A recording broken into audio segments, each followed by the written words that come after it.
जब आप समझ जाते हैं कि सुसमाचार किन के लिए हैं और 14 वर्षों के रहस्योद्घाटन को जान लेते हैं, तो सवाल उठता है कि यह बात पहले क्यों नहीं पता थी। यह केवल पिछले 9 वर्षों में मिनिस्ट्री रिवील्ड के दौरान ही क्यों सामने आया है। खैर, इसका जवाब देना थोड़ा मुश्किल है, क्योंकि आप कह सकते हैं, खैर, यह बस प्रभु की इच्छा थी, है ना? यह अंत के समय के लिए सुरक्षित रखा गया था ताकि लोगों को तैयार किया जा सके। हालांकि कहानी में और भी बहुत कुछ है, और यह सब मत्ती के सुसमाचार गॉस्पेल ऑफ मैथ्यू के कारण है। ऐसा इसलिए है क्योंकि समवर्ती सुसमाचारों के अंतर 3 अलग समूहों को संबोधित करते हैं। लूक क्लेश पूर्व, मरकुस क्लेश मध्य और मत्ती क्लेश पश्चात के लिए हैं। चूंकि सबका ध्यान मत्ती पर रहा है, लोग अनजाने में सब कुछ उसी के दृष्टिकोण से देखते हैं।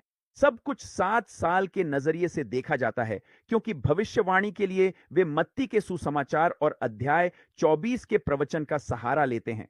इसलिए वे जो कुछ भी देखते हैं वह 7 साल का ही होता है। यह इतना सटीक है कि वे पूरी सृष्टि के लिए 7,000 साल भी देखते हैं, 6,000 साल मांस के और फिर 1,000 साल का शासन, मिलेनियल रेन। लेकिन उन्होंने जो महसूस नहीं किया है वह यह है कि सृष्टि के दिन स्वयं भी प्रभु के लिए दिन थे। लेकिन यदि हम मांस में प्रभु की उपस्थिति में होते तो प्रत्येक दिन 1,000 वर्ष के बराबर होता। और अब आदम के बाद से हम मांस में जी रहे हैं, और इनमें से प्रत्येक 1,000 वर्ष अभी भी प्रभु के लिए एक दिन के समान है।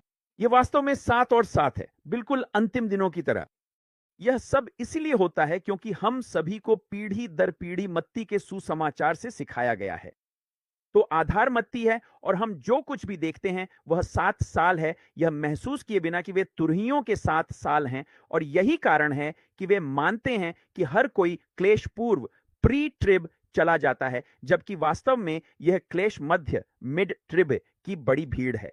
और वे सभी जो केवल मसीह के नाम की घोषणा करते हैं, वे उस समय चले जाएंगे।